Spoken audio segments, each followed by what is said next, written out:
Hello mga silingan! I'm back! Agoy, balik na po tag voice over ani no? So makapanahon na dyan ko voice over. Kaning time ano ay mo din ni ang adlaw nga paadto na mi sa airport. Kana bitaw feeling nimo nga excited ra kay kays nga tanan nga daghan kaing butterfly sa imong tiyan nga mura ka gikilig. Mura jud na among gipamati anang adlaw nga nagsamtang nagbiyahe mi paadto sa airport kay finally yay maka-travel na gyud mi makabisita na gyud mi og Pilipinas ana among gibati anang mga panahon na di ma-explain sa kalipay unya no kana bitaw imong pamati nga imong pamilya wa kahibalo nga muuliay na ka nga bitaw imong gihunahuna nga unsa ka ilang reaction ana bitaw lipay baslag maayo makuratan ana bitaw daghan kay nisud sa akong utok kana bitaw. Oh my God, kanang mga Pilipino or OFW nga muuli og Pilipinas, kabalo jud ko nga simta og gibati kanang bitong murag gikilig nga ambot di gyud ma-explain. Basta unya karon naabot na mi og Dublin Airport. Kanang bitong after 4 years nakatungtong na gyud og airport. Ay kalami. Unya naka-check-in na mi ana, among bagahe na safe na, din karon naghunahuna mi kung asa mi mukaon aning mga panahona. Nya karon nalangay sila diri og akong partner og si Liam nalingaw sa eroplano. Nakita na gyud bitaw niya ang eroplano nga medyo duol-duol. Ana siya, so big mama, the airplane is so big, huge mama. Ana bigid taon siya. Dako kay ngisi iyang amahan. Unya nangaon sad mi daano para di imigot mo lingkod na mo sa eroplano kay kanang eroplano no di man na sila mo serve dayon maybe siguro mga 2 hours after pa na sila mo serve og pagkaon sumula ni among gi-order nagpizza dayon unsa ning tawag aning gi-order sa akong bana manok man ni dayon nakaginis pud kunuhay siya oy nakabeer ni hangyo ningon nga wifey pili ko mainom og beer ko okay ra basta isa lang gid ka bukha kay kabalo ka nabi tay bata nya kanang isa uns tubig ra na in taon niya so murag wala lang kay nalipay lagi kay siya kay kana lagi makaula kanang makauli na lagi mi unya kana akong gihunahuna anang mga panahona no unsa ka ha ang gitsura namo sulod sa eroplano kauban ning duha ka bata nga hinaot lang mi nga di unta mag-iyak-iyak kay unsaon na lang gyud di gyud mi makadimao ani lain pay ato pagkagwapa sa sunset teari sa Dublin Airport o lang tawa kapula-pula ng langit. Hello, Philippines! Hello, Pipin! We're coming! We're coming! See ya! See ya! See ya, Manila! See you, Mamia! That's heading to the beach. Wow, that's Yes. beautiful. Finally, pila na gyud mi sa among gate kay mosulod na mi sa eroplano. Ay, grabe ka excited jud ang mga panahon na. Uy, ug naa na gyud mi sa sulod ang tawo lang kay mo smile. Oh, smile kay akong dada, smile kayo si Mami Lai, smile kayo everyone is happy. Dayon si Aidan nakaitaog amiga didto nalingaw kay siya kay naiduha ka. Di man ni sila Pinoy. Asian pero ambot ako kapangutanan og taga-asa ni sila basta kay halfway gyud sa flight no. Sige ra gyud sila og handshake nil Aidan, nag-holding hands gyud sila permanente.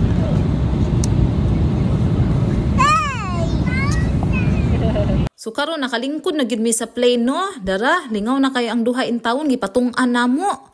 Kay mga alive pa kayo, lively pa kay sila ni mga panahuna lang tawa si Aidan. Ganahan jud na siya magsige hikap-hikap sa dalunggan inala pisit-pisit og dalunggan. Kung dili niya iyang dalunggan iyang pisliton, siyang igsuon or siyang daddy. Nya karon sa wakas naabot na gyud mi. Yay! Naa na mi sa Abu Dhabi. Welcome to Abu Dhabi.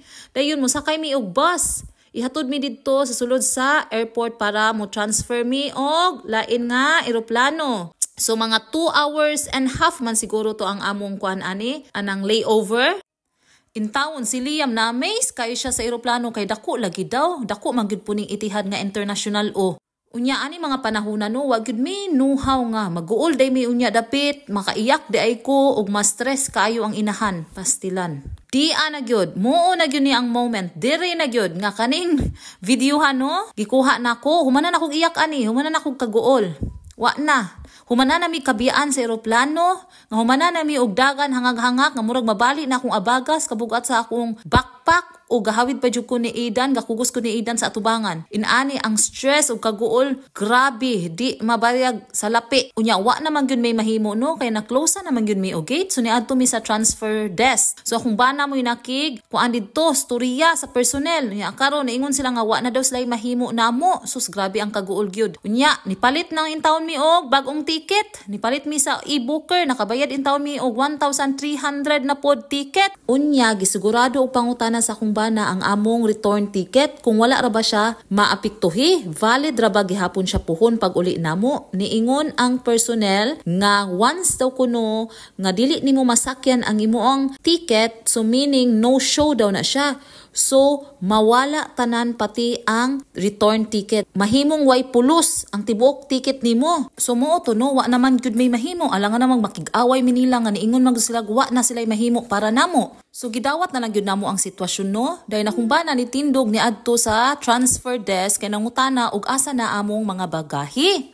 Sus karon kay naabot man ang manager perting paspasa nakalakaw gipangita ang akong bana. Nangayog pasaylo ang manager og ibutang daw mi niya sa sunod nga flight. Libre mi og paniudto og panihapon, ilibre po daw mi og hotel. Unya wala may bayaran bisag piso. Na unya di ka masyak ana paghuman sa tanan sa stress kaguol og nakagasto nami ni palit mig bag-ong ticket ay ha pa sa ni duol namo nga ibutang mi sa next nila nga flight. Imagine unya giingnan namo nga nakabook naman mi og ticket same gihapon nga airlines. Unya niingon ang manager nga ayaw ninyo saki. So bot pasabot kato nga ticket kagasto-gasto rami. Ang sakyan gyud daw namo agato daw ticket nga ilang gihatag kay para daw dili mawala ang among return ticket. Na, gipangutana sa akong bana, valid ba gyud ang return ticket namo? Sure ba gyud nga makabalik mi sa Ireland puhon nga wa mi bayaran nga return ticket?